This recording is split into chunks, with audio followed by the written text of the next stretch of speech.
¿Qué hizo que tu hijo con discapacidad hablara por primera vez? Mi hijo no había pronunciado una oración completa en 3 años, pero en su primer día de preparatoria, lo vi acercarse a la entrada en su silla de ruedas, listo para intentarlo. 3 horas después, recibí la llamada que lo cambió todo. Señora Gladwell, su hijo está en la enfermería. Hubo un incidente. Cuando llegué, mi hijo estaba en una camilla, con la ropa rota, moretones ya formándose en sus brazos. Su silla de ruedas no se veía por ningún lado. La enfermera no quería mirarme a los ojos. ¿Qué pasó? Algunos estudiantes afirmaron que estaban jugando, dijo con cuidado. Su hijo tuvo que abrirse paso hasta clase sin su silla. Abrirse paso. Se arrastró. Lo susurró como si decirlo en voz baja lo volviera menos horrible. A lo largo del pasillo principal, otros estudiantes lo grababan. Mi hijo, mi bebé, que una vez pasó 6 meses aprendiendo a sostener un lápiz, se había arrastrado por los pisos sucios de la escuela mientras adolescentes lo grababan. Tenía las manos rasguñadas hasta quedar en carne viva. Los pantalones rotos de las rodillas. ¿Dónde está su silla de ruedas? La encontraron en el contenedor de basura detrás del gimnasio.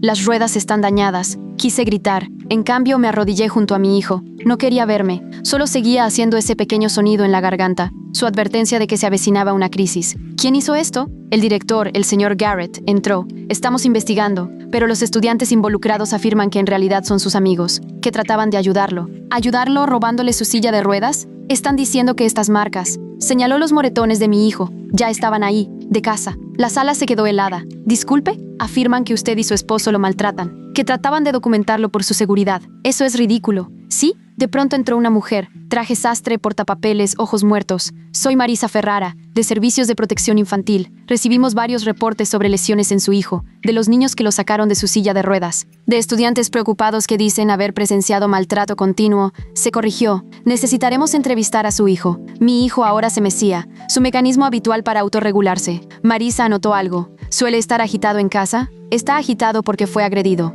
Señora Gladwell, estos estudiantes, Morgan Evans, Chris Brennan, Vince Park, son alumnos de excelencia, sin historial disciplinario. ¿Por qué mentirían? Morgan Evans, el hijo del superintendente. Chris Brennan, cuyo padre poseía la mitad de los edificios comerciales del pueblo. Vince Park iba rumbo a Yale el próximo año. Ahora entendí. Entrevisten a mi hijo, dije. Pregúntenle qué pasó. Marisa parecía escéptica. La escuela dice que en gran parte no habla, se comunica. Solo hay que escuchar. Se instalaron en la sala de juntas. Mi hijo se sentó en su silla de ruedas prestada. La vieja de la enfermería, que era demasiado pequeña, le dolía la espalda. Marisa le hizo preguntas. Mi hijo solo se mecía. ¿Alguien en casa alguna vez te ha lastimado? Nada. ¿Te sientes seguro con tus padres? Más balanceo. Podemos protegerte si dices la verdad. Fue entonces cuando algo cambió en su rostro. Abrió la boca, la cerró, la abrió otra vez. No, dijo, clarito. La primera palabra en 3 años. Marisa se inclinó hacia adelante. ¿No? ¿No te sientes seguro? No. Más fuerte ahora. Mis papás, se me estaba partiendo el corazón. No porque pensara que mentiría, sino porque sabía cuánto le costaba hablar. Mis papás nunca me han lastimado. Cada palabra parecía dolerle físicamente. Nunca, nunca, nunca. Las lágrimas le corrían por el rostro. Me ayudan, me quieren. Entonces, ¿quién te lastimó? Preguntó Marisa, de pronto interesada. Mi hijo señaló hacia la puerta, donde podíamos ver a Morgan y a sus amigos en la oficina del director, riéndose de algo en sus teléfonos. Ellos, susurró, me tiraron, me patearon, se llevaron mi silla. ¿Por qué no se lo dijiste a nadie? Mi hijo la miró como si fuera tonta, y por primera vez en 3 años, dio una explicación completa. ¿Quién le creería al niño que no puede hablar? El rostro de Marisa cambió. ¿Hay más? ¿Hay otros niños a quienes hayan lastimado? Mi hijo asintió. Luego hizo algo que yo nunca había visto. Agarró un bolígrafo con sus manos temblorosas y empezó a escribir nombres. Nuestros vecinos, sus maestros, su propio abuelo y alguien que jamás habría adivinado en 1.000.000 de años. Pero de inmediato me dieron ganas de vomitar. De inmediato. Mi hijo había escrito el nombre de mi padre en esa lista. Y de pronto los 3 años de comentarios de mi papá sobre volverlo más fuerte y de no malcriarlo cobraron un significado distinto. Pero no pude procesarlo en ese momento, porque Marisa estaba leyendo los nombres y el rostro de Mr. Garrett se había puesto pálido. Agarré la mano de mi hijo y le dije a Marisa que nos íbamos para llevarlo, a que lo revisaran en el hospital, y ella no discutió. Solo dijo que mañana estaría en contacto para hablar de los siguientes pasos. La silla de ruedas prestada chirriaba mientras empujaba a mi hijo por los pasillos hacia la salida, y noté cómo otros estudiantes se detenían y se quedaban mirando, algunos con sus teléfonos afuera, como si también quisieran grabar esto. Me temblaban las manos en las manijas de la silla de ruedas, pero seguí avanzando. Lo llevé al coche, lo subí al asiento del pasajero porque la silla de ruedas no cabía, y tendría que volver por ella después. El trayecto a urgencias tomó 15 minutos, y mi hijo no hizo un solo ruido en todo el camino. Solo miró por la ventana con lágrimas recorriéndole la cara. La enfermera de urgencias echó un vistazo a su ropa rasgada y a los moretones visibles y nos metió en un cuarto en cuestión de minutos. Preguntó qué había pasado y le expliqué sobre el ataque en la escuela. El robo de la silla de ruedas, cómo se había arrastrado por el piso, y ella anotó todo antes de irse a buscar a alguien de su equipo forense. Una mujer con uniforme clínico entró unos 20 minutos después y se presentó como Layla Jenkins, y algo en su voz tranquila y sus movimientos suaves me hizo sentir que tal vez alguien de verdad vería lo que le habían hecho a mi hijo. Explicó que fotografiaría y documentaría cada lesión, que esto crearía un expediente médico que podría usarse si emprendíamos acciones legales, y me pidió permiso antes de tocarlo. Layla empezó con sus manos, volteándoselas con cuidado para mostrar las palmas raspadas con mugre incrustada del piso del pasillo. Tomó fotos desde varios ángulos y anotó en una tableta, describiendo las lesiones con detalles específicos que las hacían sonar peor de lo que parecían, pero también más reales. Después vinieron sus rodillas. Los pantalones ya estaban rasgados, dejando ver la piel en carne viva y pequeños pedazos de escombro todavía atrapados en las raspaduras. Limpió cada herida con precisión cuidadosa mientras le hablaba a mi hijo en voz baja, explicándole lo que hacía antes de cada paso. Los moretones defensivos en sus brazos recibieron el mismo tratamiento, fotos, medidas y notas sobre las marcas con forma de dedos que mostraban dónde alguien lo había agarrado con fuerza. Luego miró sus piernas y encontró las marcas de presión por haber estado sentado en esa silla de ruedas demasiado pequeña durante horas, hendiduras rojas que coincidían con la forma de los descansabrazos, y también las documentó como evidencia de equipo inadecuado. Todo el proceso tomó más de una hora,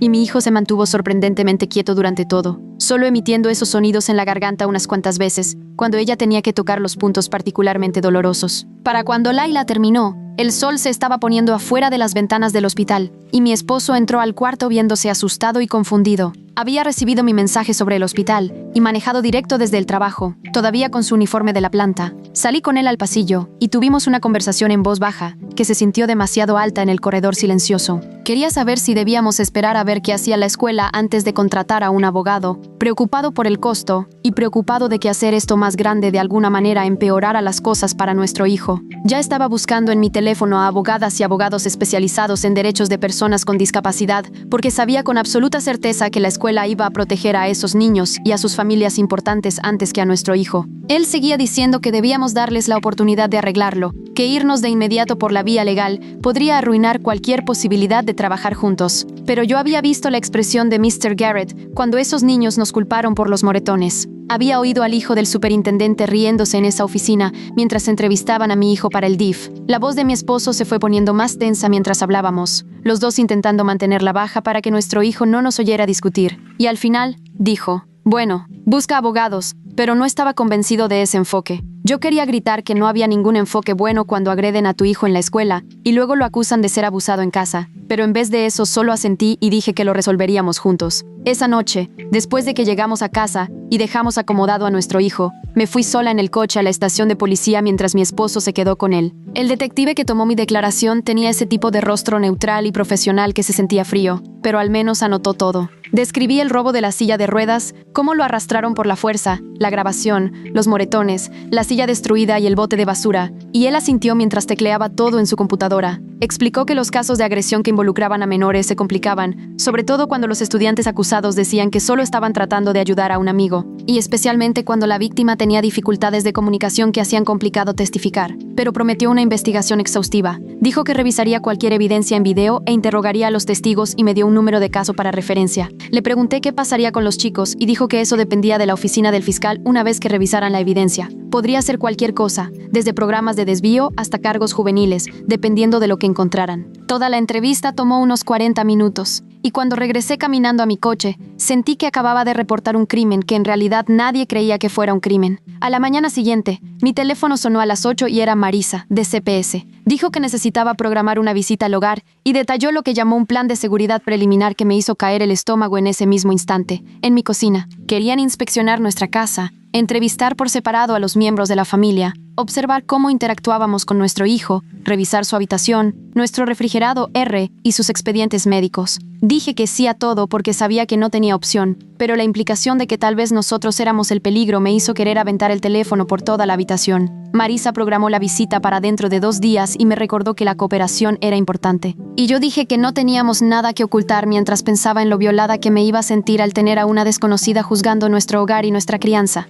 Después de colgar, me senté en la mesa de la cocina e hice una lista de las cosas que necesitaba hacer. Y el primer punto fue encontrar a una abogada que se especializara en derechos de discapacidad y ley educativa. Me comuniqué con la red de apoyo para padres de la secundaria de mi hijo a través de su grupo de Facebook, explicando brevemente lo que había pasado y preguntando si alguien conocía a una buena abogada. Una mamá que apenas conocía, alguien cuyo hijo había estado en un salón diferente, me mandó un mensaje privado en menos de una hora con el nombre de Verónica Fisher y un número de teléfono. Dijo que Verónica había ayudado a su familia a pelear por las adaptaciones adecuadas 2 años antes y que era dura pero compasiva, exactamente lo que necesitábamos. Llamé y dejé un mensaje. Me temblaba la voz mientras trataba de resumir lo que había pasado sin desmoronarme, describiendo a mi hijo arrastrándose por ese pasillo mientras los estudiantes lo grababan. Verónica me devolvió la llamada en menos de 2 horas. Dijo que ya había escuchado del caso por el rumor del grupo de padres y que quería ayudar. Programamos una reunión para el día siguiente y me dijo que llevara cada pedazo de documentación que tuviera, cada correo electrónico de la escuela, cada expediente médico,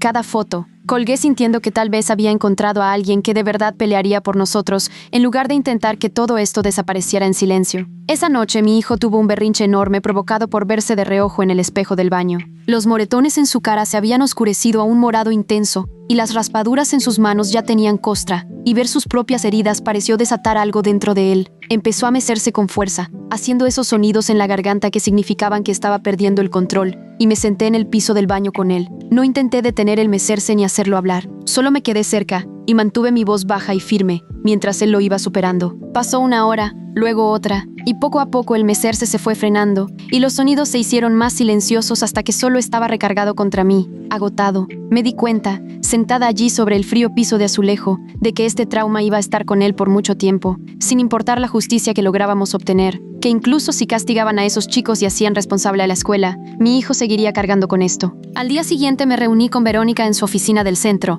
un espacio pequeño con expedientes apilados en cada superficie y carteles sobre derechos de las personas con discapacidad en las paredes. Escuchó todo mientras tomaba notas detalladas en una libreta legal y de vez en cuando hacía preguntas específicas sobre fechas y documentación. Luego me explicó cómo podíamos abordar esto desde varios ángulos: violaciones a la ADA por no hacer los ajustes razonables, protecciones de la IDEA para los derechos de educación especial, demandas civiles por discriminación por discapacidad y cargos penales por agresión. Fue directa sobre los retos que enfrentábamos dadas las conexiones familiares del estudiante, la participación del hijo del superintendente, la riqueza e influencia que protegían a esos chicos, pero su seguridad de que teníamos un caso sólido, de que la evidencia era clara y de que la ley estaba de nuestro lado. Me dio la primera bocanada de aire de verdad que había tomado en días. Dijo que empezaría con una carta de retención de litigio para preservar la evidencia y que construiríamos a partir de ahí, y firmé su contrato de representación ahí mismo, sin siquiera mirar el costo porque mi hijo necesitaba a alguien tan competente de nuestro lado. Esa tarde revisé mi correo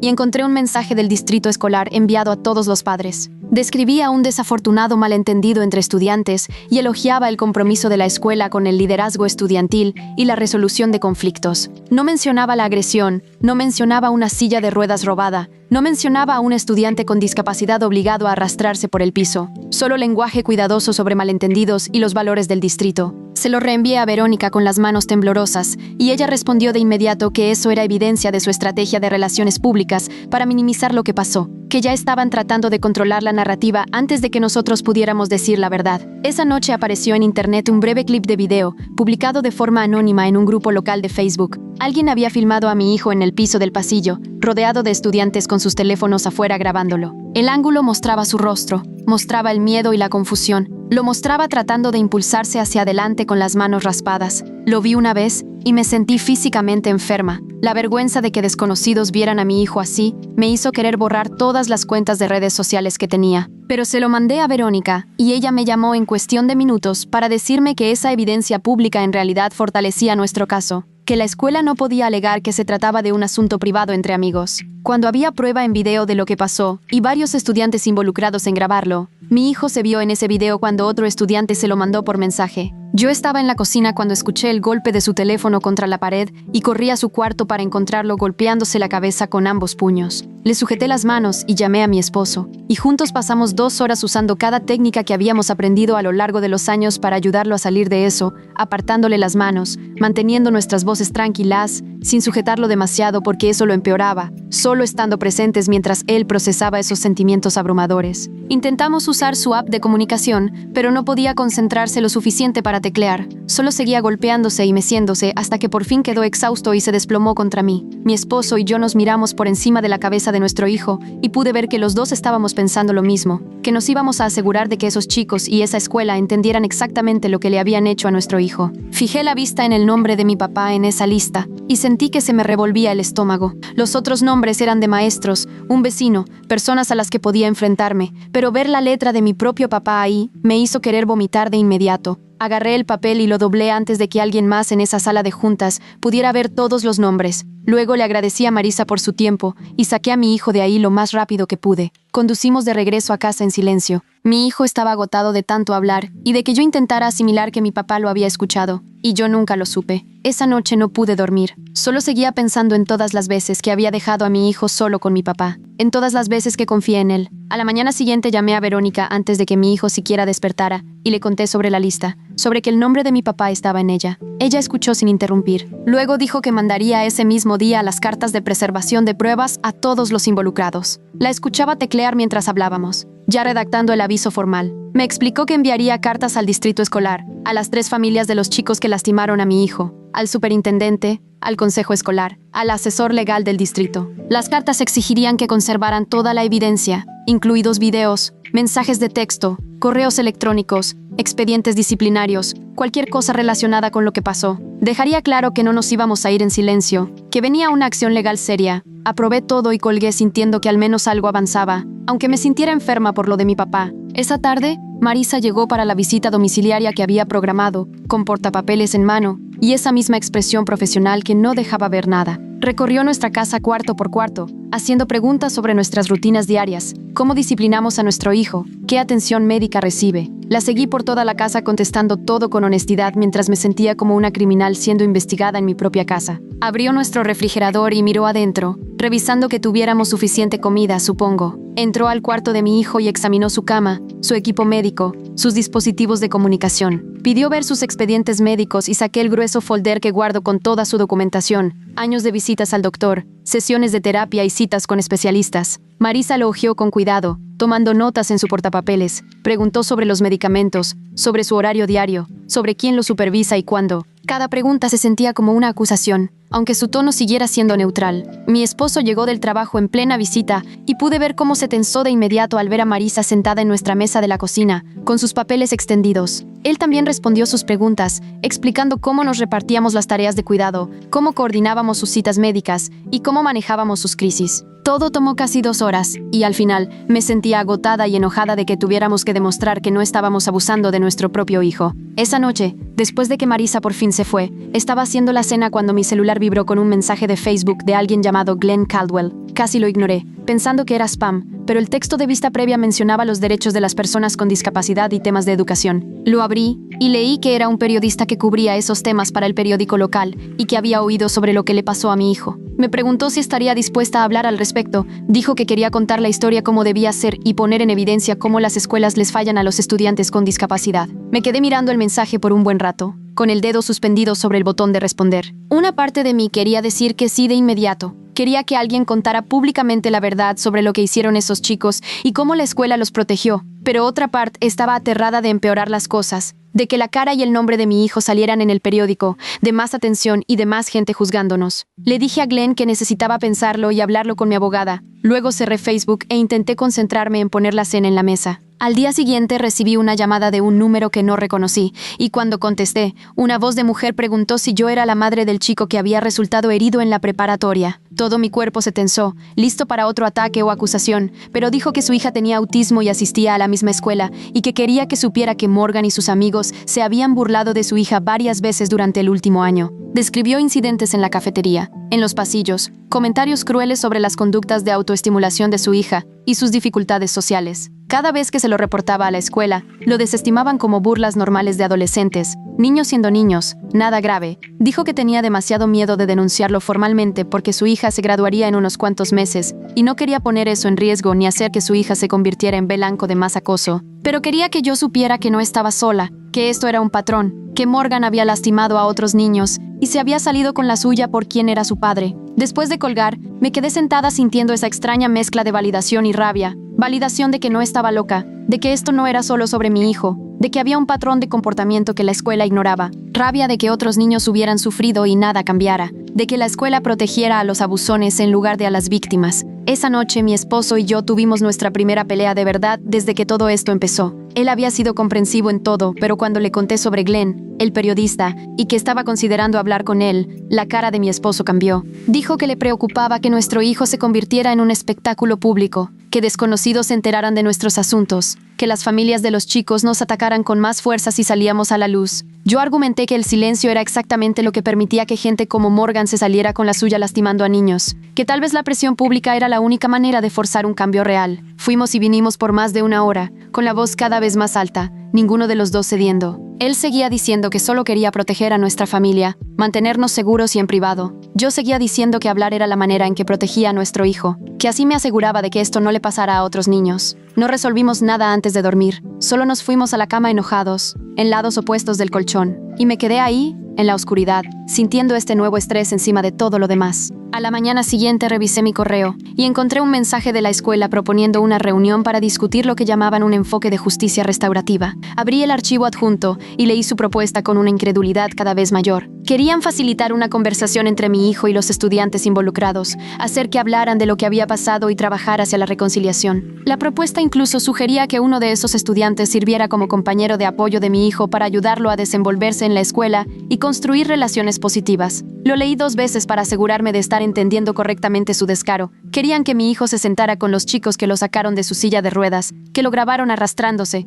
que luego nos acusaron de abuso y que tuvieran una plática amable sobre sentimientos. Querían que uno de sus agresores fuera su asistente en la escuela. Reenvié el correo a Verónica con el asunto preguntando si iban en serio. Mis manos temblaban de rabia mientras escribía. Verónica respondió en minutos. Su correo explicaba que esto era una jugada institucional clásica para evitar rendir cuentas, enmarcando una agresión como un problema de relación que podía resolverse con diálogo. Dijo que a las escuelas les encantaba la justicia restaurativa porque les permitía evitar consecuencias reales para los estudiantes y afirmar que eran progresistas y sensibles al trauma. Redactó una respuesta desbaratando su propuesta y reiterando nuestras exigencias de una investigación adecuada y consecuencias reales para todos los involucrados. Leí su carta y la aprobé de inmediato. Enviarla me dio una satisfacción especial. Me sentía aliviada de tener a alguien que hablara su idioma y no nos dejara manipular con su jerga terapéutica y su falsa preocupación. Esa tarde me senté con mi hijo después de cenar, pensando en lo que había dicho Leila, la enfermera, sobre hacer preguntas con suavidad y darle tiempo. Abrí su app de comunicación en su tableta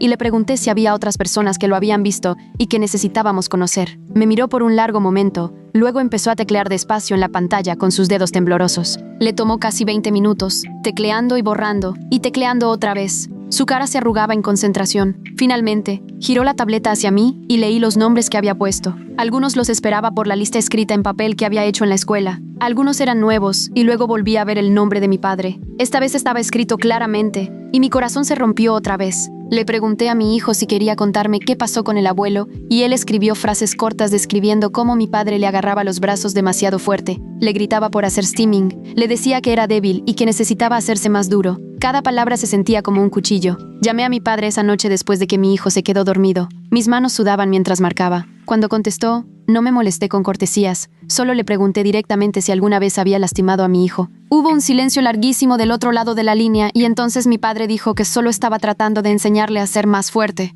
Dijo que consentirlo no iba a ayudar a mi hijo en el mundo real, que a veces los niños necesitaban un trato firme para aprender. Sentí que algo frío se me instalaba en el pecho mientras lo escuchaba poner excusas. Le dije que ya no era bienvenido cerca de mi hijo, que necesitaba mantenerse alejado de nuestra familia. Empezó a discutir, su voz volviéndose defensiva y enojada, pero colgué antes de que pudiera terminar. Me senté en mi cocina, a oscuras llorando por la relación que pensé que teníamos, por el padre que pensé que era. A la mañana siguiente me desperté con un correo electrónico de Ahmed Clark, un miembro de la junta escolar al que nunca había conocido ni oído hablar antes. Decía que había oído hablar de la situación con mi hijo y que quería reunirse en privado para hablar de opciones. Leí su mensaje varias veces, desconfiando de inmediato de sus motivos. ¿De verdad estaba preocupado o era control de daños? El distrito tratando de manejarme a través de un amable integrante de la junta. Reenvié el correo a Verónica preguntándole qué pensaba. Ella me devolvió la llamada en menos de una hora y dijo que tener a un miembro de la junta involucrado podría ser útil estratégicamente si teníamos cuidado, que debíamos reunirnos con él, pero sin compartir nada que no quisiéramos que el distrito supiera. Dijo que escuchara más de lo que hablara, que tanteara de qué lado estaba realmente. Le escribí a Ahmed aceptando reunirnos. Mi dedo dudó sobre el botón de enviar mientras me preguntaba si estaba cometiendo un error. Al día siguiente manejé hasta la cafetería que Ahmed sugirió, un lugar pequeño cerca de la oficina del distrito que me hizo pensar si reunirse ahí era estratégico de su parte. Ya estaba sentado en una mesa de esquina cuando entré. Un tipo de unos 40 y tantos, con playera tipo polo y pantalón caqui, que parecía más un papá en un partido de fútbol que un integrante de la junta escolar. Se levantó cuando me vio y me dio la mano con un apretón firme que se sintió genuino. Luego nos sentamos los dos y pedimos café al mesero que pasó. Ahmed no perdió tiempo con charla trivial. Se inclinó hacia adelante y dijo que el distrito tenía una larga historia de proteger a ciertas familias, especialmente a las que tenían dinero o conexiones políticas, y que él había estado tratando de cambiar esa cultura desde adentro durante los últimos 2 años, desde que fue electo para la junta. Le pregunté directamente si podía ayudarnos, y fue honesto de una manera que en realidad me hizo confiar más en él. Dijo que no podía prometer resultados específicos porque solo era un voto en una junta de 7 miembros. Pero si presentábamos una queja formal ante la junta por lo que le pasó a mi hijo, él empujaría con fuerza para que hubiera una investigación independiente, en vez de dejar que el distrito se investigara a sí mismo. Salí de esa cafetería sintiendo algo que no había sentido en días. Una esperanza cautelosa de que tal vez no todos en el sistema estaban trabajando en nuestra contra. 3 días después, recibí un correo de la escuela programando una reunión urgente del IEP, y cuando se lo reenvié a Verónica, me llamó de inmediato y dijo que iba a ir como mi defensora, que no debía entrar sola a esa sala. La mañana de la reunión, la recogí en su oficina y fuimos juntas a la escuela, y durante todo el camino me estuvo entrenando sobre qué esperar y qué lenguaje usar. Cuando entramos a la sala de conferencias, se me cayó el estómago porque el distrito había traído a su propio abogado, una mujer de aspecto afilado en un traje que se presentó como la asesora legal del distrito, además de la directora, la coordinadora de educación especial y la psicóloga escolar. Éramos 5 ellos y 2 nosotras, y el desequilibrio de poder era tan obvio que me hizo temblar las manos, pero Verónica igualó de inmediato su energía, poniendo su portafolio sobre la mesa con un golpe seco y sacando su propia pila de papeles. Empezó por explicar con exactitud qué adaptaciones necesitaba mi hijo para poder regresar a la escuela de forma segura, hablando con esa voz tranquila pero firme que dejaba claro que ella conocía la ley mejor que ellos. Habló de sus necesidades de comunicación, de sus requerimientos de movilidad, del riesgo de seguridad documentado dada la situación que acababa de pasar, y de la obligación legal del distrito bajo idea de proporcionar una educación pública gratuita y apropiada en el entorno menos restrictivo. Durante la reunión, yo intervine y solicité una evaluación educativa independiente y una ayuda 1 a 1 para mi hijo, citando tanto sus necesidades de comunicación como el claro riesgo de seguridad. El abogado del distrito intervino de inmediato, diciendo que las limitaciones presupuestales hacían poco realista una ayuda de tiempo completo y que necesitaban equilibrar las necesidades de mi hijo con las de otros estudiantes del distrito. Sentí la cara caliente porque sabía que esto venía, pero Verónica estaba preparada. Miró directamente al abogado y explicó, con ese tono mesurado, que el presupuesto no es una justificación legal para negar los ajustes necesarios bajo idea, y que si el distrito no podía proporcionar los servicios adecuados, estaba obligado a contratar proveedores externos con su propio cargo. Sacó casos judiciales impresos para respaldar lo que estaba diciendo, deslizándolos uno por uno sobre la mesa. La coordinadora de educación especial se veía incómoda, y el director no dejaba de mirar al abogado del distrito como si esperara que ella hiciera que todo eso desapareciera. Verónica siguió hablando, explicando que teníamos evidencia documentada de la agresión,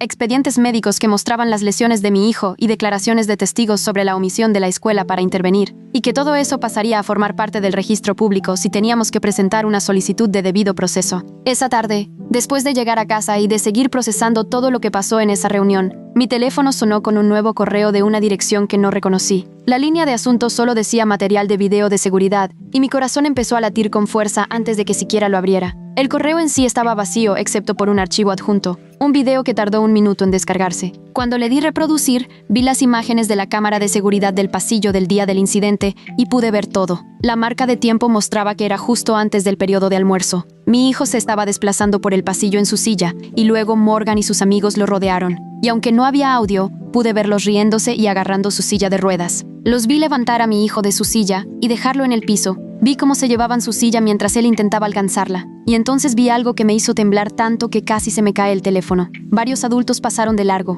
Una maestra echó un vistazo al pasillo, hizo contacto visual directo con la situación y siguió caminando como si tuviera algo más importante que hacer. Otro empleado pasó por el otro lado, miró justo a mi hijo en el piso y siguió de largo. Le reenvié el video a Verónica y al detective de inmediato, tecleando con los dedos temblorosos que esto demostraba que la falla de la escuela no era solo cosa de los estudiantes. Era de todos y cada uno de los adultos que vieron lo que estaba pasando y no hicieron nada. Pasé esa noche viendo el video una y otra vez, regresándolo, pausándolo y viéndolo de nuevo. Lo que me destrozó no fue solo ver a mi hijo en el piso tratando de jalarse hacia adelante con los brazos, ni solo ver a esos chicos riéndose y grabándolo con sus teléfonos. Fue ver a esa maestra echar un vistazo al pasillo, ver sus ojos hacer contacto con la situación y luego verla voltear y seguir caminando como si mi hijo fuera invisible. El fracaso sistémico estaba ahí mismo en forma digital, con hora, fecha y sin posibilidad de negarlo. Por fin entendí que esta pelea era más grande que 3 adolescentes crueles. Esto era acerca de toda una institución que había decidido que mi hijo no importaba lo suficiente como para protegerlo, que había creado una cultura donde los adultos podían pasar junto a un niño con discapacidad en crisis y sentirse bien con eso. Vi el video una vez más y luego cerré mi laptop porque ya no podía verlo, pero las imágenes quedaron grabadas en mi cerebro. El detective llamó a la mañana siguiente mientras yo estaba haciendo café y contesté al primer timbre esperando buenas noticias. Dijo que el video había sido útil y que definitivamente lo estaban usando en su investigación, pero entonces su tono cambió y yo supe lo que venía. El fiscal del distrito estaba dudando en presentar cargos por agresión contra menores basándose principalmente en imágenes humillantes, en lugar de evidencia de una lesión física grave. Me explicó que los fiscales tenían que pensar en lo que podían probar en la corte y en por qué un jurado condenaría, y que los casos que involucraban a víctimas con discapacidad y a acusados privilegiados siempre eran complicados. Sentí algo frío asentarse en mi pecho mientras él hablaba. Sugirió que nos enfocáramos en el caso civil y en la responsabilidad de la escuela, y dijo que ahí quizá podríamos ver mejores resultados. Sentí como si el sistema nos volviera a fallar, pero al menos estaba siendo honesto sobre sus límites en lugar de hacernos promesas que no podía cumplir. Le agradecí por su tiempo y colgué. Luego me senté en la mesa de mi cocina mirando a la nada durante mucho rato.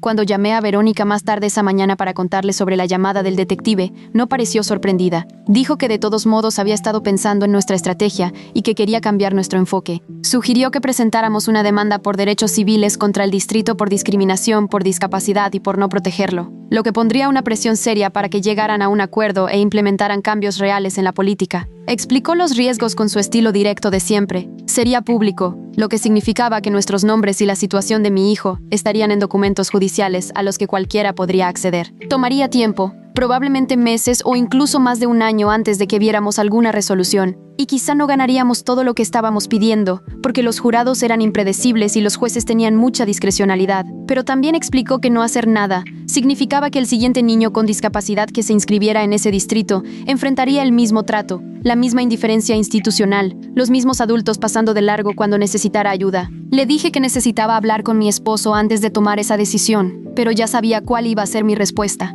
Esa noche le mostré a mi esposo las grabaciones de seguridad y vi cómo se le transformaba la cara al ver lo que yo había estado viendo en repetición en mi cabeza. Nos sentamos juntos en el sofá después de que terminó el video y tuvimos la conversación que habíamos estado evitando durante días sobre si hablar con Glenn, el periodista. Mi esposo estaba asustado. Yo podía verlo y ver cómo sus manos seguían cerrándose y abriéndose. Asustado de que nuestro hijo se convirtiera en un espectáculo público y asustado de la atención que eso traería a nuestra familia. Pero después de ver esas imágenes de adultos pasando de largo junto a nuestro hijo, algo cambió en él. Dijo que si el sistema no iba a responsabilizar a la gente mediante cargos penales, quizá la concientización pública podría forzar un cambio institucional. Decidimos juntos esa noche, sentados en nuestra sala en silencio con el video en pausa, en la pantalla de mi laptop, que haríamos la entrevista. A la mañana siguiente llamé a Glenn y acepté hablar con la condición de que nuestros nombres se mantuvieran confidenciales y de que se protegiera la identidad de mi hijo. Glenn dijo que lo entendía y que trabajaría con nosotros para contar la historia de una manera que se enfocara en las fallas institucionales, en lugar de aprovecharse de la situación de mi hijo.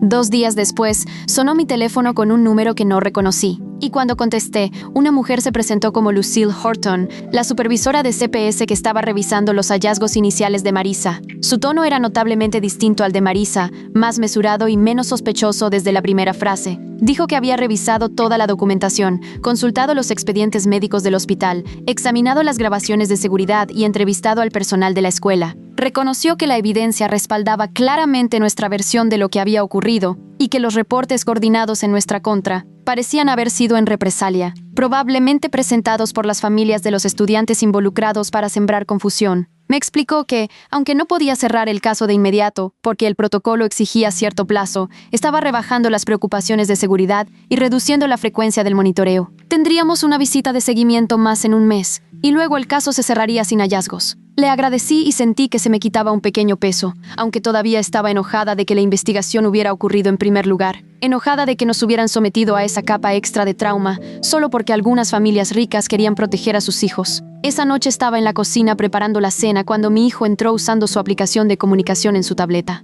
Había estado practicando más con ella desde el incidente, volviéndose más rápido para escribir incluso con sus manos temblorosas. Se acercó rodando junto a mí y volteó la pantalla de la tableta hacia mí, y leí la oración que había escrito lenta y cuidadosamente durante lo que debieron haber sido 10 minutos. Quiero regresar a la escuela, pero tengo miedo. Las palabras eran tan simples, pero me destrozaron porque mostraban que él seguía pensando en su futuro incluso después de todo lo que había pasado. Nos sentamos juntos en la mesa de la cocina, y le prometí que no lo mandaríamos de regreso hasta que tuviéramos protecciones reales, hasta que supiéramos que estaría seguro y apoyado. Él asintió y sus dedos se movieron otra vez por la pantalla, escribiendo gracias, y tuve que voltear la cara por un segundo, porque las lágrimas me corrían por la cara. Su confianza en nosotros seguía intacta a pesar de todo, a pesar del hecho de que lo habíamos enviado a esa escuela, y de que ahí lo habían lastimado, a pesar de los adultos que le habían fallado y del sistema que había cuestionado si éramos nosotros quienes lo estábamos lastimando. Él seguía confiando en que lo protegeríamos y yo estaba decidida a no fallarle. A la mañana siguiente me desperté temprano y revisé mi teléfono antes incluso de levantarme de la cama y ahí estaba. El artículo de Glenn en la portada del sitio web de noticias local,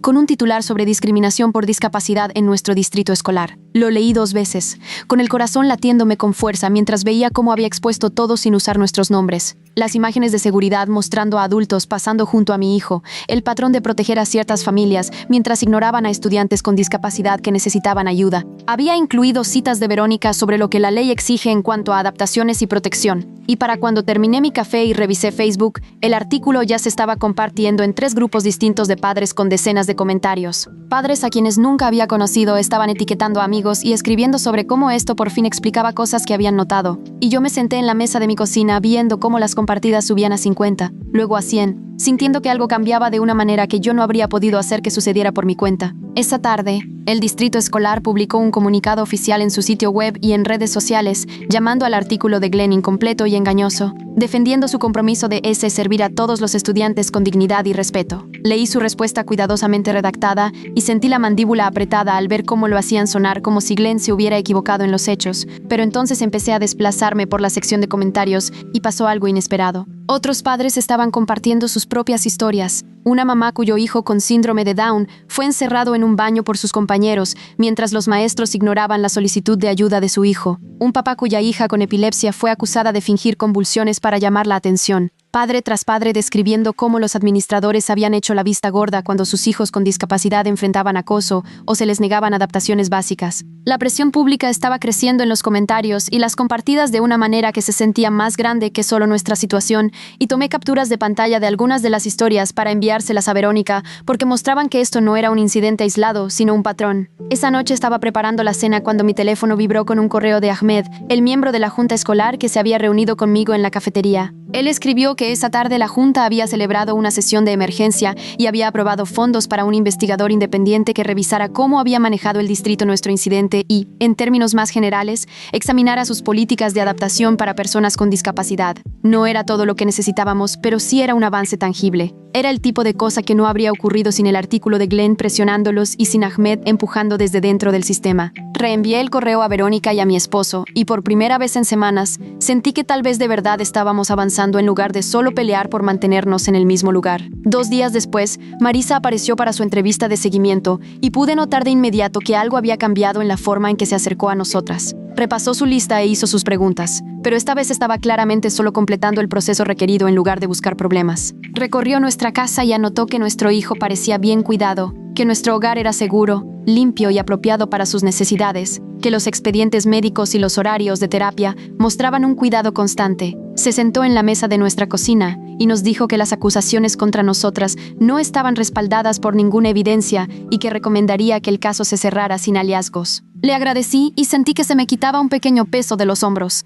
aunque seguía enojada de que nos hubieran sometido a esta investigación en primer lugar, enojada de que esos chicos y sus familias hubieran podido usar al CPS en nuestra contra, solo porque no querían enfrentar consecuencias. La semana siguiente, Verónica me llamó para decirme que esa mañana había presentado la demanda por derechos civiles contra el distrito escolar. Había señalado fallas específicas en la demanda, cómo no habían hecho las adaptaciones adecuadas para mi hijo, cómo no lo habían protegido del acoso conocido, cómo habían mostrado indiferencia deliberada ante la discriminación por discapacidad. La presentación era parte del registro público y, para esa misma noche, Glenn ya había escrito un artículo de seguimiento detallando las reclamaciones legales y lo que significaban. Leí su texto mientras mi hijo estaba en terapia y generó otra ola de comentarios y discusión sobre cómo el distrito trataba a los estudiantes vulnerables, con padres compartiendo el artículo y hablando de si las escuelas de sus propios hijos hacían algo mejor. En 3 días, el abogado del distrito se puso en contacto con Verónica para proponer una mediación. Ella me llamó para explicarme que esto era estándar, que querían evitar el proceso de descubrimiento de pruebas y un juicio que expondría más de sus fallas institucionales al escrutinio público. Hablamos de los pros y los contras y yo le dije que habíamos aceptado una mediación, pero solo si quedaba claro que no nos interesaba un acuerdo que solo nos diera dinero mientras les permitía seguir con las mismas políticas que habían puesto a mi hijo en peligro. Dijo que dejaría clara esa postura ante su abogado y programamos la mediación para 3 semanas después, para darles a ambas partes tiempo de prepararse. Al mismo tiempo, mi hijo empezó a trabajar con una nueva terapeuta del habla que se especializaba en comunicación aumentativa. Venía a nuestra casa 2 veces por semana y traía una tableta con una aplicación más sofisticada que le permitía construir oraciones más largas y guardar frases que usaba con frecuencia. Yo lo observaba trabajar con ella, con sus manos temblorosas moviéndose despacio por la pantalla, mientras aprendía la nueva interfaz. Y una tarde, logró escribir por completo un pensamiento complejo sobre querer probar un alimento nuevo que había visto en la tienda. Su rostro se iluminó cuando la aplicación leyó su oración en voz alta con su voz mecánica, y sentí una oleada de esperanza al verlo ganar herramientas para defenderse y comunicar lo que necesitaba sin tener que esforzarse tanto hablando palabras que le costaban muchísimo trabajo. Entonces alguien en internet descubrió quiénes éramos, a pesar de los intentos de Glenn por proteger nuestra identidad, y empezó el acoso.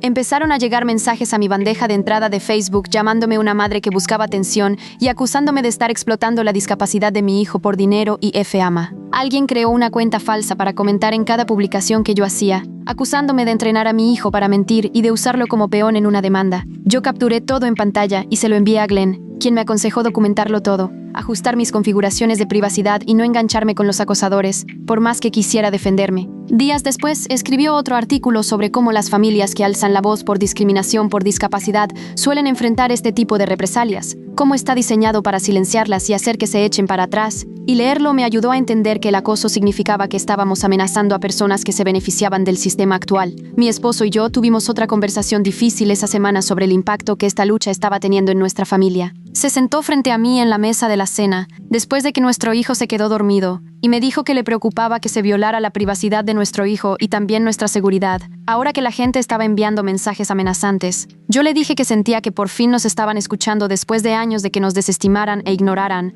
que quedarnos callados no había protegido a nuestro hijo, así que hablar era nuestra única opción. Fuimos y vinimos durante más de 1 hora, y no resolvimos por completo nuestras diferentes formas de sentirnos cómodos con lo pública que se había vuelto toda esta situación. Pero acordamos que necesitábamos empezar terapia de pareja para manejar el estrés, sin dejar que destruyera nuestro matrimonio. La Junta Escolar programó una reunión pública con adaptaciones por discapacidad en el orden del día, y Verónica pasó 1 hora, guiándome sobre cómo dar un comentario público efectivo. Me ayudó a escribir una declaración de 3 minutos que fuera específica, basada en hechos y enfocada en cambios de política en lugar de emoción cruda, aunque dijo que estaba bien dejar que mi voz mostrara cuánto significaba esto. La noche de la reunión me formé en la fila con otros padres que esperaban para hablar, con mi declaración preparada impresa y doblada en mis manos temblorosas. Cuando dijeron mi nombre, caminé hacia el micrófono, miré a los miembros de la junta y al público, y empecé a leer. Mi voz apenas temblaba mientras describía lo que le pasó a mi hijo, y lo que necesitaba cambiar para proteger a otros estudiantes con discapacidad.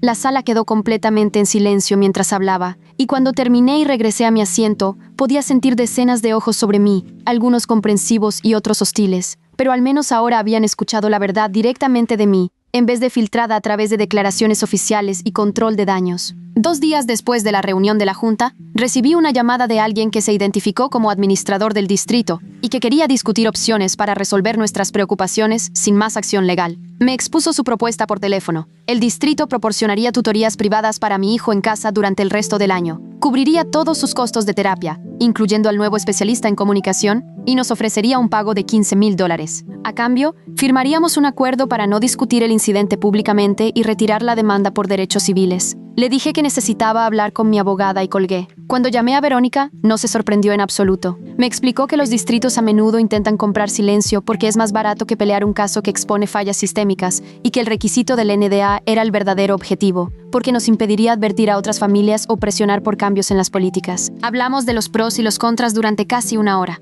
El dinero de verdad ayudaría con las facturas médicas y las tutorías le darían a mi hijo un entorno de aprendizaje seguro. Pero renunciar a nuestro derecho a hablar se sentía mal. No dejaba de pensar en la otra madre que me había llamado, la que tenía demasiado miedo de presentarse porque su hija se graduaría pronto. Si aceptábamos este trato y guardábamos silencio, ¿cuántos niños más saldrían lastimados porque nadie sabía que existía ese patrón? Verónica dijo que la decisión al final era mía, pero que había visto a demasiadas familias aceptar acuerdos y luego ver que un año después le pasaba lo mismo a otra persona. Le dije que no íbamos a firmar. 3 días después, recibí un correo electrónico personal del propio superintendente, el padre de Morgan. Escribió que como padre, entendía mis preocupaciones y quería reunirse en privado para hablar de cómo podíamos seguir adelante de una manera que protegiera a todos los estudiantes involucrados. Sugirió tomar café en un lugar neutral, solo los dos, sin abogados ni procedimientos formales. Terminó el correo diciendo que a veces las conversaciones de padre a padre podían lograr más que las batallas legales. Se lo reenvié a Verónica de inmediato. Me llamó en menos de 20 minutos y su tono era más cortante de lo usual.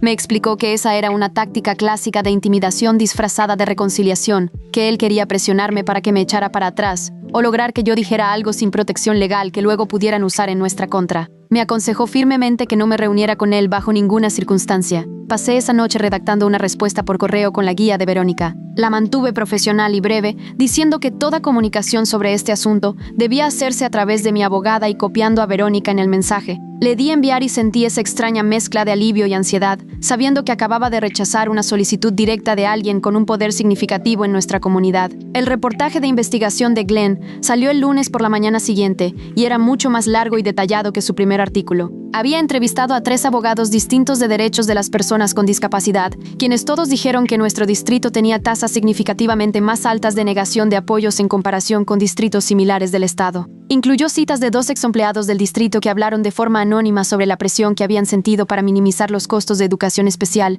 y proteger a ciertas familias de las consecuencias. El artículo presentaba datos específicos que mostraban que los estudiantes con padres adinerados o con conexiones políticas enfrentaban medidas disciplinarias a tasas mucho más bajas que otros estudiantes, incluso cuando las violaciones eran idénticas. Para esa misma tarde, la sección de comentarios había explotado con padres compartiendo sus propias historias, y el artículo se compartió en múltiples grupos de padres y redes de defensa de los derechos de las personas con discapacidad. 2 días después, Glenn llamó para decirme que el Departamento de Educación del Estado había anunciado que abrirían una revisión de cumplimiento de las prácticas de educación especial del distrito. Sonaba emocionado, pero advirtió que las revisiones estatales avanzaban despacio y no siempre resultaban en cambios significativos, pero al menos era un escrutinio oficial desde FU era del control del distrito. Lucille de CPS me llamó esa misma semana para cerrar oficialmente nuestro caso. Recorrió el lenguaje formal sobre que no había hallazgos de abuso ni negligencia y que la investigación estaba completa. Luego su tono cambió ligeramente y reconoció que el momento y la coordinación de los reportes en nuestra contra habían generado preguntas, especialmente dado que todos provenían de familias conectadas con los estudiantes involucrados en el incidente.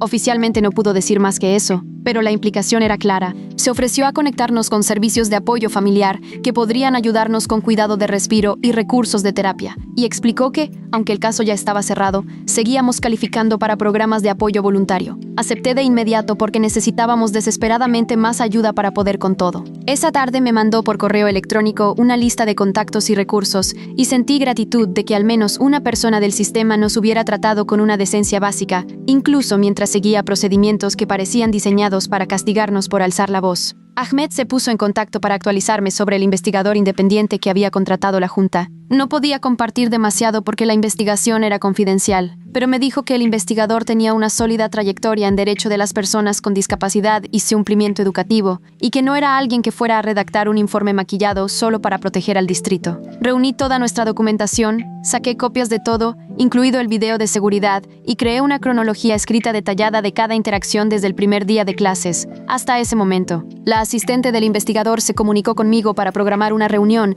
y pasé horas preparándome, organizando todo cronológicamente y resaltando las fallas clave en cada etapa. Cuando me reuní con la investigadora, me escuchó con atención y tomó notas extensas, haciendo preguntas específicas sobre las solicitudes de apoyo que habíamos hecho antes del incidente y sobre cómo había respondido el distrito. No hizo promesas sobre sus hallazgos, pero su pregunta sugería que entendía la naturaleza sistémica de lo que había ocurrido. Glenn me puso en contacto con una experta en forense digital que se especializaba en autenticación de video para casos legales. Ella revisó todo el material que teníamos, tanto los clips que se habían publicado en línea como las grabaciones de las cámaras de seguridad del pasillo. Confirmó que todo era auténtico y no había sido editado, y extrajo metadatos que mostraban exactamente cuándo y dónde se grabó cada video. Explicó que los abogados defensores a menudo intentan alegar que los videos están sacados de contexto o editados para verse peor que los hechos reales. Así que preparó un informe técnico detallado que abordaba esos argumentos antes de que pudieran plantearse. El informe incluía marcas de tiempo, información del dispositivo y un análisis cuadro por cuadro que no mostraba señales de manipulación. Verónica estaba encantada cuando lo revisó,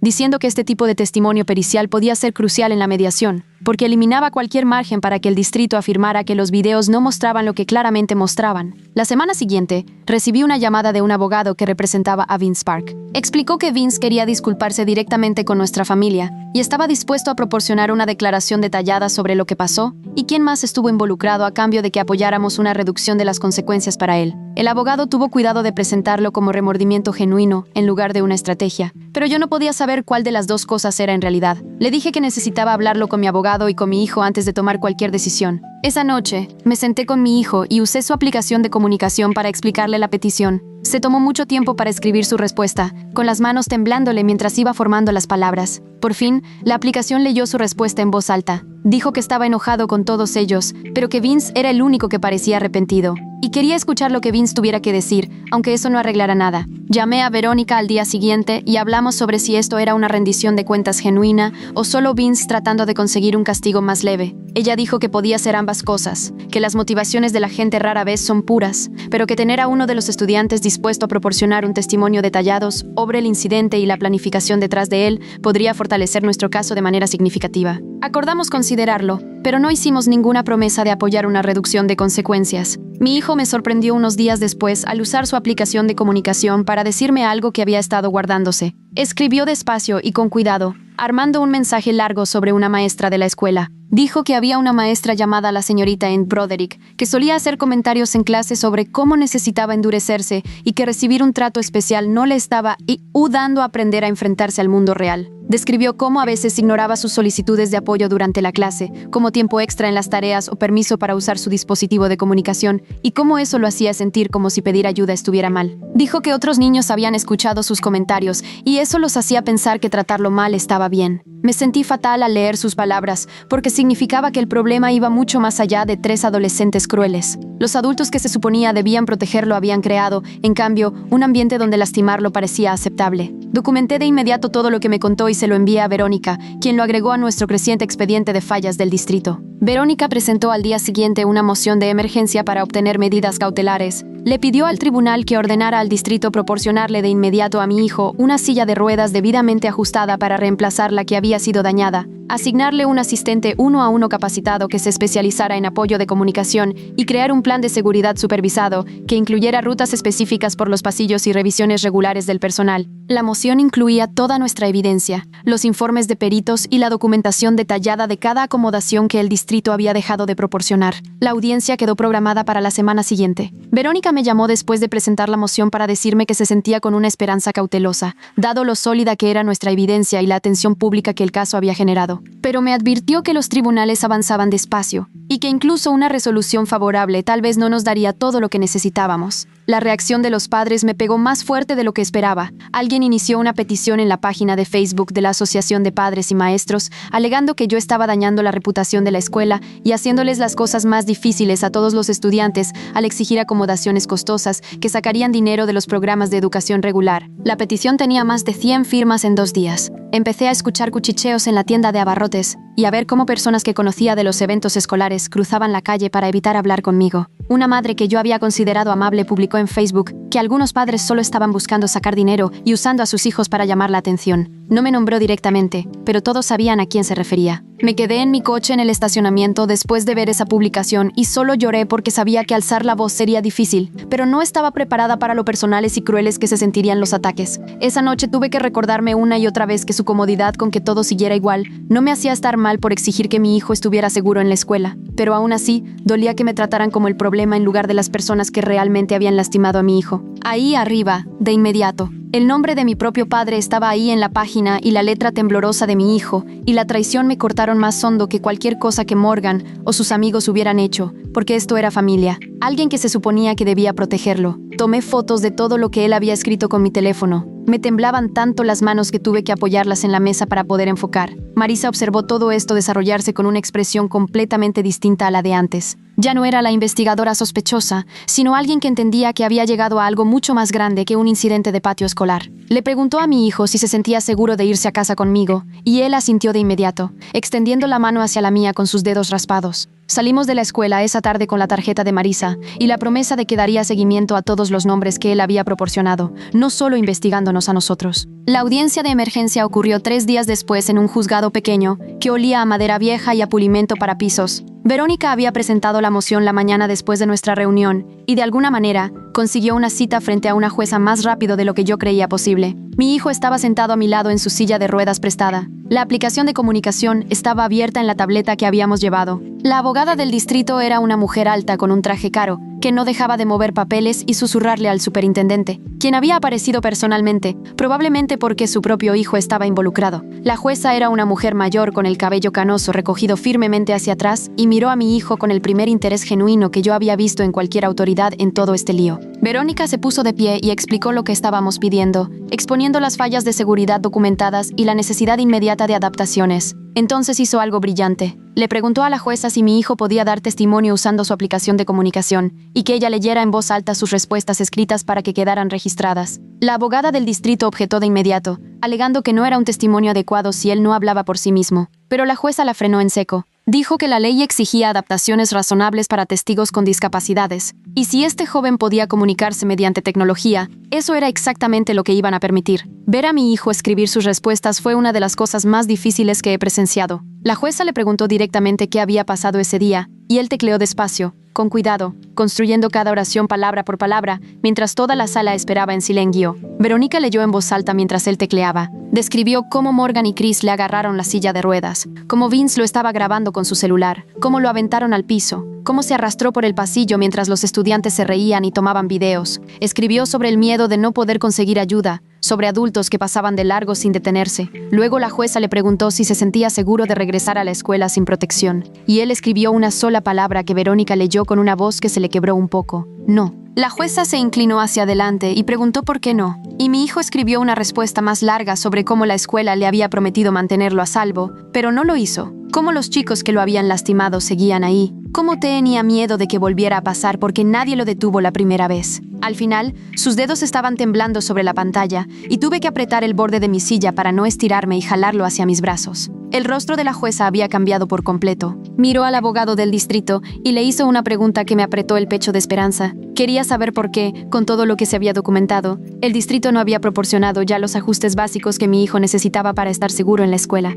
El abogado del distrito dio alguna respuesta sobre necesitar tiempo para evaluar correctamente la situación y preocupaciones por sentar precedentes para las solicitudes de adaptaciones, pero la jueza no se lo compró. Revisó los documentos que había presentado Verónica, deteniéndose en las páginas que seguramente mostraban los expedientes médicos y las grabaciones de seguridad. Preguntó por la silla de ruedas que había sido dañada y tirada en un contenedor de basura, por el apoyo 1 a 1 que se había solicitado meses antes a través del proceso del IEP, por el plan de seguridad que debió haber estado vigente desde el primer día. El abogado seguía intentando desviar la conversación hacia preocupaciones de presupuesto y limitaciones de personal. Y cada vez la jueza lo interrumpía y regresaba a los requisitos legales bajo idea y la hada. Para cuando terminó la audiencia, pude darme cuenta de que habíamos ganado algo, aunque todavía no supiera exactamente qué. La jueza dijo que emitiría su orden al final del día, y Verónica me apretó el hombro mientras recogíamos nuestras cosas. En el pasillo afuera de la sala, me dijo que se sentía bien con cómo había salido, que la jueza claramente entendía la urgencia y las fallas del distrito. Nos fuimos a casa y esperamos. La orden llegó a las 4:30 de esa tarde,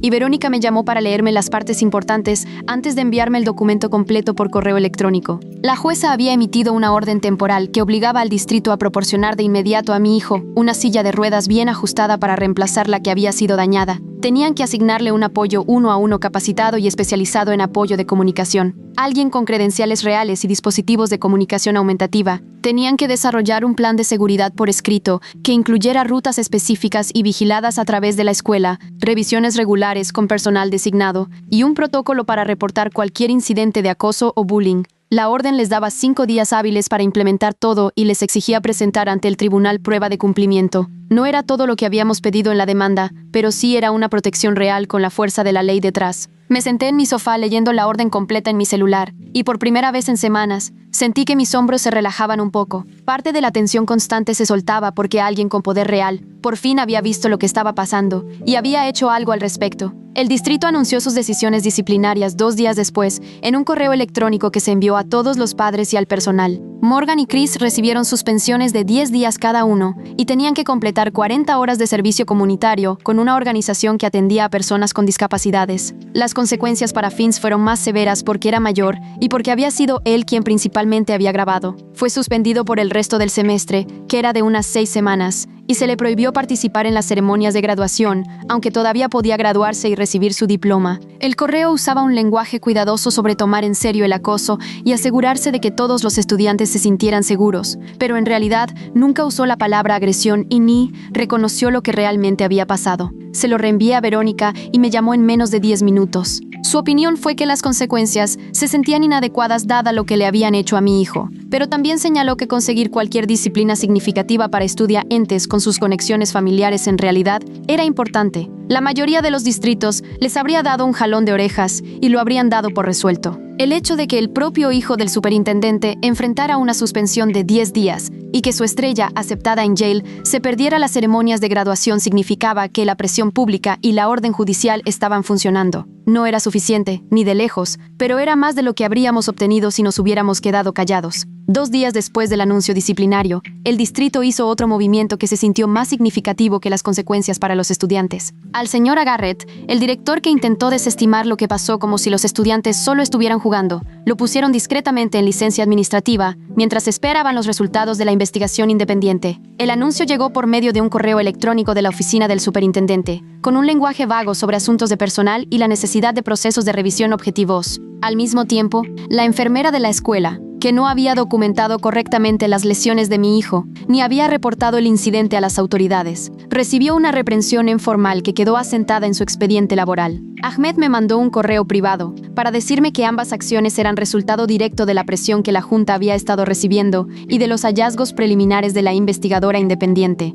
Al parecer, la investigadora había encontrado lagunas importantes en la forma en que se manejó el incidente desde el momento en que mi hijo llegó al consultorio de la enfermera. Estas consecuencias administrativas me parecieron más significativas que la disciplina para los estudiantes, porque reconocían que los adultos que se suponía debían proteger a mi hijo habían fallado y que había costos profesionales por ese fracaso. Lucille, de CPS, me llamó una última vez como una semana después de la audiencia judicial para documentar oficialmente el cierre del caso. Su tono era completamente distinto al de Marisa, profesional, pero con una calidez real debajo. Me dijo que, aunque el caso se cerraba sin hallazgos de abuso o negligencia en nuestra contra, lo iban a mantener en el sistema bajo una designación llamada Servicios Ofrecidos. Eso significaba que, si alguna vez necesitábamos acceso a recursos de apoyo familiar como cuidado de relevo o ayuda para terapia, podíamos contactar a CPS y nos ayudarían a conectarnos sin tener que abrir una nueva investigación. Repasó la documentación oficial, confirmando fechas y hallazgos, asegurándose de que entendiera que no teníamos restricciones ni supervisión continua. Luego dijo algo extraoficial que me hizo sentir vista de una manera que no esperaba. Me dijo que le alegraba que nos hubiéramos defendido, que demasiadas familias no tenían los recursos ni la energía para impugnar reportes falsos coordinados como los que se habían presentado en nuestra contra. Dijo que casos como el nuestro, donde los reportes eran claramente de represalia y la evidencia respaldaba abrumadoramente a la familia, ayudaban a CPS a reconocer patrones y a ser más escépticos con grupos sospechosos de hacer reportes. No borró la violación de ser investigados en nuestra propia casa, pero ayudó a saber que alguien dentro del sistema entendía lo que realmente había pasado. Pasamos la semana siguiente ajustándonos a la nueva rutina con la asistente de mi hijo. Su nombre era Rita, y era una mujer paciente de unos 50 años, con mechones grises en su cabello oscuro y manos suaves que nunca jalaban ni apuraban a mi hijo. Tenía capacitación real en comunicación aumentativa y años de experiencia, trabajando con niños con necesidades complejas de comunicación. El primer día que vino a nuestra casa para conocer a mi hijo antes de que regresaran las clases, la vi presentarse mostrándole su propia aplicación de comunicación y explicándole cómo lo ayudaría a usar la suya. Nunca le hablaba como si fuera menos, nunca actuaba como si sus retos de comunicación significaran que no podía entender o tener opiniones. Ella le hacía preguntas y esperaba sus respuestas, sin importar cuánto tiempo le tomara escribirlas. Al final de esa primera reunión, mi hijo había escrito que se sentía bien con intentar ir a la escuela otra vez con ella ahí. La silla de ruedas del tamaño adecuado llegó 3 días después, entregada por una empresa de suministros médicos con la que el distrito había contratado bajo la orden judicial. Era del tamaño correcto, con el soporte adecuado para la espalda y las piernas de mi hijo, y tenía frenos que sí funcionaban y ruedas suaves que de verdad rodaban bien. Cuando mi hijo se sentó en ella por primera vez, de verdad sonrió. Esa pequeña expresión de alivio me hizo darme cuenta de cuánto dolor debió de haber estado sintiendo al usar esa silla tan pequeña todo ese tiempo. Rita lo ayudó a ajustar los apoyapiés y le mostró cómo poner los frenos él mismo, tratando la silla de ruedas como el importante dispositivo de movilidad que era, en vez de solo una silla con ruedas. Glenn publicó su artículo de seguimiento como una semana después de la audiencia judicial, y este texto se centró en los fallos de política que el caso había dejado al descubierto y en los cambios que se estaban implementando. Citó la orden del juez, dejando claro exactamente qué adaptaciones había tenido que proporcionar el distrito y por qué esas cosas básicas no habían estado en su lugar desde el principio. Incluyó citas de Ahmed sobre el compromiso de la Junta Escolar de revisar los procedimientos de adaptaciones en todo el distrito, no solo en la preparatoria. El artículo mencionó la investigación independiente y las consecuencias administrativas para el director y la enfermera, enmarcando toda la situación como un catalizador para una reforma más amplia en la manera en que el distrito manejaba las adaptaciones por discapacidad y los reportes de acoso. Glenn también consiguió citas de defensores de los derechos de las personas con discapacidad, hablando de lo comunes que eran estos fallos y de cómo la mayoría de las familias nunca tenían los recursos para defenderse como nosotros lo habíamos hecho. Leer el artículo me ayudó a sentir que el dolor por el que habíamos pasado tal vez de verdad impediría que otras familias sufrieran de la misma manera. Ya no se trataba solo de mi hijo. Se trataba de cambiar un sistema que le había fallado a demasiados niños durante demasiado tiempo. Verónica me llamó una tarde de martes para decirme que el distrito quería seguir con una mediación formal en vez de arriesgarse a ir a juicio. Ella se había esperado esto porque los distritos casi siempre preferían llegar a un acuerdo en cuanto se daban cuenta de que enfrentaban pruebas sólidas y mala publicidad. Ya había preparado una propuesta de acuerdo detallada que incluía compensación económica por las facturas médicas de mi hijo, los costos de terapia y el dolor y sufrimiento que había experimentado. Pero más importante todavía, la propuesta incluía cambios específicos de política que ella quería que el distrito implementara. Capacitación obligatoria para todo el personal sobre derechos de las personas con discapacidad y procedimientos adecuados de adaptaciones. Auditorías periódicas de cómo se estaban implementando los planes IEP y 504. Un protocolo claro para investigar y documentar incidentes de acoso que involucraran a estudiantes con discapacidades. Un sistema de denuncia anónima para que estudiantes y personal pudieran reportar preocupaciones sin temor a represalias. Pasamos horas por teléfono y luego en su oficina revisando cada detalle de la propuesta, porque yo quería asegurarme de que cualquier acuerdo al que llegáramos realmente protegiera a futuros estudiantes, no solo que nos pagaran y dejaran que el distrito volviera a funcionar como siempre. Unas 2 semanas después de la audiencia judicial, el abogado de Vince se puso en contacto con Verónica para solicitar una sesión de justicia restaurativa. El abogado explicó que Vince quería pedirle disculpas directamente a mi hijo y asumir la responsabilidad por sus acciones, y que estaba dispuesto a participar en una sesión facilitada con un mediador capacitado si nosotros estábamos abiertos a ello. Verónica y yo lo discutimos con cuidado porque las dos sabíamos que esto podía ser un arrepentimiento genuino o podía ser una jugada estratégica para ayudar el caso de Vince. Hablé con mi hijo sobre eso usando su aplicación de comunicación, explicándole qué significaba la justicia restaurativa y en qué consistiría la sesión. Le dije que no tenía que hacerlo, que podíamos decir que no, y eso no afectaría nuestra demanda ni nada más. Escribió durante mucho tiempo, procesando sus pensamientos despacio. Por fin, escribió que quería escuchar lo que Vince tenía que decir, que quería entender por qué lo hicieron. Acordamos participar, pero establecimos reglas estrictas a través de Verónica. Mi hijo podía irse en cualquier momento que quisiera, sin preguntas. Vince tenía que asumir toda la responsabilidad, sin poner excusas ni culpar a otros. Cualquier cosa que se dijera en la sesión todavía podía usarse en el caso civil si la necesitábamos. La mediación no podía usarse para presionarnos a retirar los cargos o aceptar un acuerdo menor.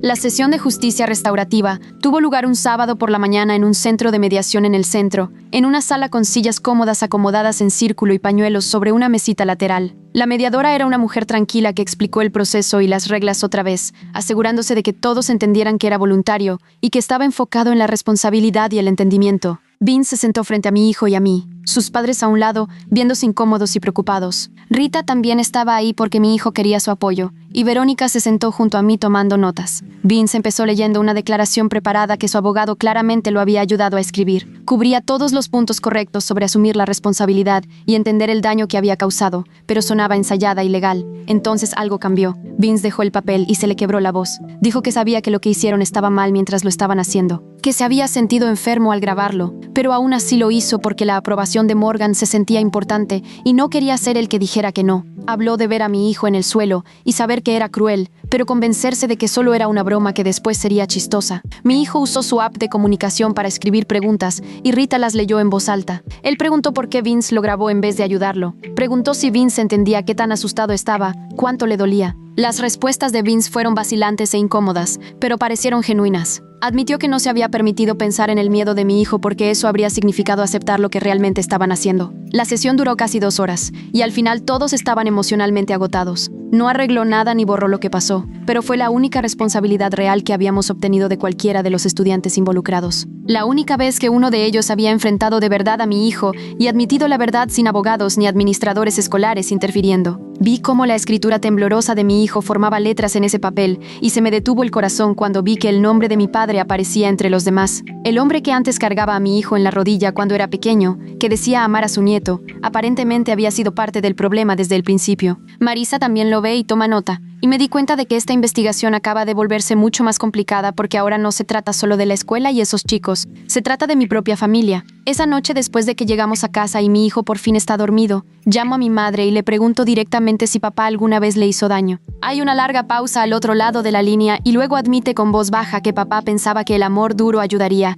que hacer que mi hijo hiciera cosas sin su silla de ruedas o ignorar sus intentos de comunicación de alguna manera lo haría más fuerte. Cuelgo sin despedirme y me siento en mi cocina a oscuras tratando de procesar que mi propio padre, alguien en quien confiaba por completo, había estado lastimando a mi hijo bajo el pretexto de ayudarlo. Mi esposo me encuentra ahí 1 hora después y le cuento todo, y acordamos que mi padre ya no tiene permitido acercarse a nuestro hijo, sin excepciones, sin importar cuánto duela. 3 días después, mi madre llama preguntando si papá puede explicarse, diciendo que quiere disculparse y ver a su nieto. Le digo que no me interesan las excusas sobre el amor duro cuando lo que hizo en realidad fue crueldad disfrazada de disciplina. Ella intenta argumentar que tenía buenas intenciones, que venía de otra generación, pero la interrumpo y le explico que el límite se mantiene hasta que pueda reconocer genuinamente el daño que causó y demostrar que entiende por qué su comportamiento estuvo mal. No solo disculparse porque estoy enojada. Duele alejar a mi propia madre, alguien que me crió y que yo pensé que siempre me respaldaría, pero proteger a mi hijo tiene que ir primero. Mi mamá llora por teléfono y dice que estoy siendo demasiado dura, pero termino la llamada y bloqueo el número de mi papá, porque no soporto sus intentos de justificar lo que hizo. Esa noche, me quedo mirando fotos viejas de la familia, fotos de mi papá cargando a mi hijo cuando era bebé, y tengo que guardarlas en una caja en el garaje, porque verlas me hace sentir enferma.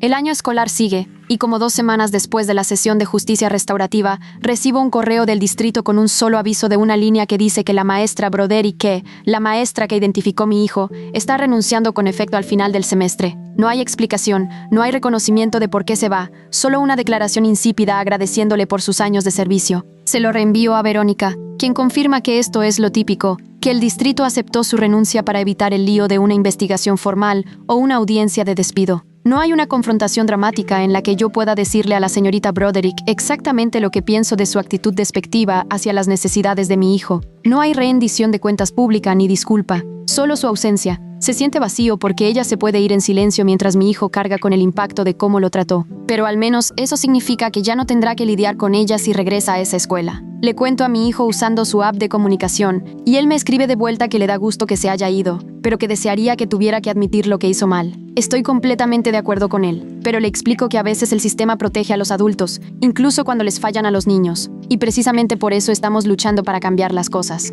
Después de semanas de preparación cuidadosa con Rita, ayudándolo a practicar sus movimientos y a construir su confianza, mi hijo regresa a la escuela medio tiempo a principios de noviembre. Solo asiste a sus clases principales, con rutas cuidadosamente planeadas que evitan los pasillos principales llenos de gente, y Rita camina con él entre clases para asegurarse de que esté a salvo. El primer día, soy un completo manojo de nervios sentada en casa, esperando la llamada de que algo salió mal, revisando mi teléfono cada 5 minutos e incapaz de concentrarme en cualquier otra cosa. Cuando lo recojo esa tarde, le busco en la cara señales de angustia o moretones nuevos, pero parece estar bien. Escribe, estuvo bien en su app, y me enseña una foto que Rita le tomó en su clase de ciencias, sentado en su pupitre con su silla de ruedas bien ajustada y su dispositivo de comunicación. Sin incidentes, sin hostigamiento, nadie grabándolo ni robándole la silla, solo un día escolar normal y aburrido en el que aprendió sobre reacciones químicas y tomó apuntes. Se siente como un milagro, este día normal que la mayoría de los papás dan por sentado,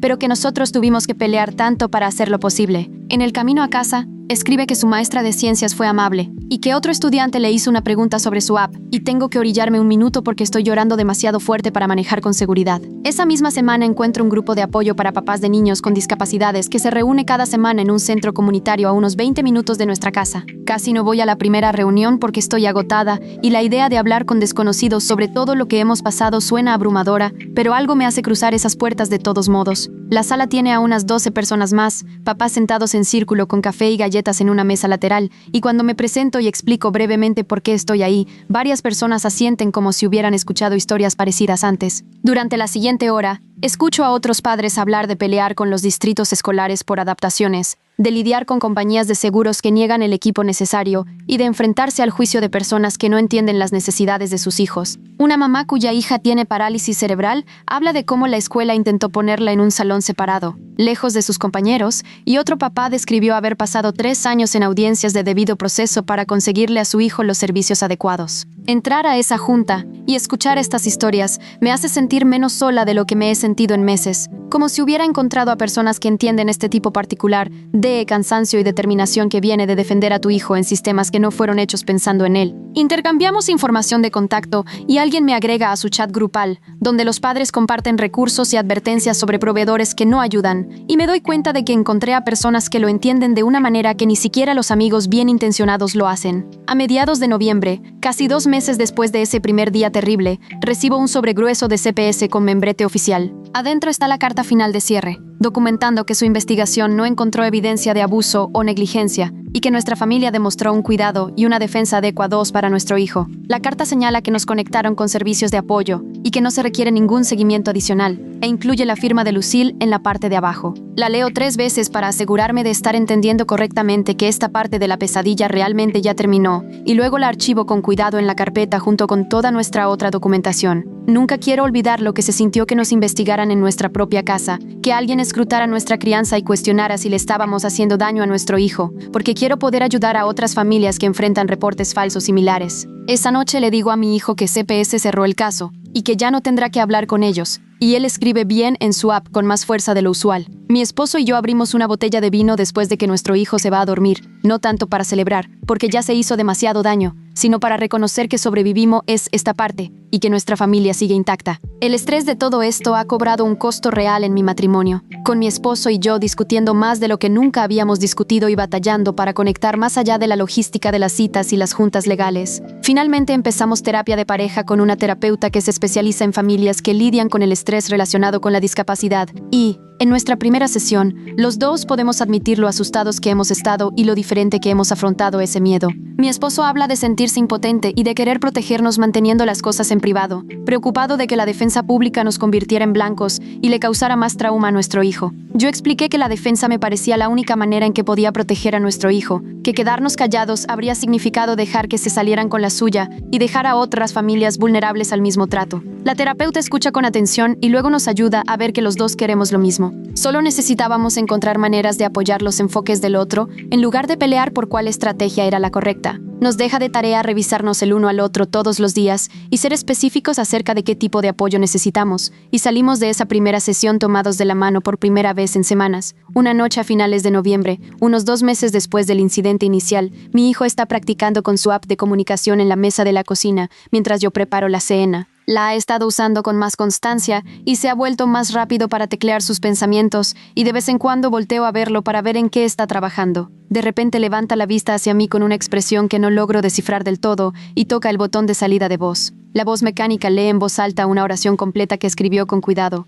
palabra por palabra. La app dice: estoy orgulloso de mí mismo por ser valiente, con ese tono plano y computarizado que de alguna manera hace que las palabras sean todavía más poderosas. Sus propias palabras, sus propios pensamientos, expresados con claridad a través de la tecnología que le da voz cuando hablar es demasiado difícil. Tengo que salir de la habitación por un minuto, porque estoy llorando, y no quiero que piense que es porque estoy triste. Me paro en el pasillo con la mano sobre la boca, con las lágrimas corriéndome por la cara, porque este niño al que trataron de quebrar sigue aquí, sigue peleando, sigue creciendo. Cuando regreso me está mirando con preocupación y escribe: ¿estás bien? Y yo le digo que sí, que estoy más que bien, que estoy tan increíblemente orgullosa de él que apenas lo puedo soportar. Esa noche, después de que mi hijo se duerme, me siento en mi escritorio y abro la línea de tiempo detallada que he estado llevando durante todo este proceso. Agrego las actualizaciones más recientes sobre su regreso a la escuela, el grupo de apoyo, la terapia, su avance con la app de comunicación. Sé que esta lucha no ha terminado porque la mediación con el distrito sigue pendiente. La investigación independiente aún no ha publicado sus conclusiones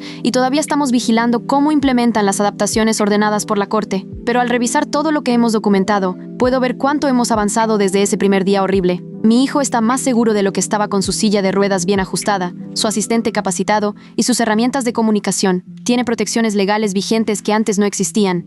Hemos construido una red de apoyo desde Verónica hasta Rita, pasando por el grupo de padres y nuestra terapeuta. El sistema no lo protegió como debió hacerlo, y ese fracaso siempre será parte de nuestra historia. Pero nos estamos asegurando de que lo haga mejor de aquí en adelante. Un cambio de política y una adaptación a la vez. Guardo el documento y hago una copia de seguridad en 3 lugares diferentes porque este registro importa. No solo para nuestro caso, sino para cada familia que venga después de nosotros.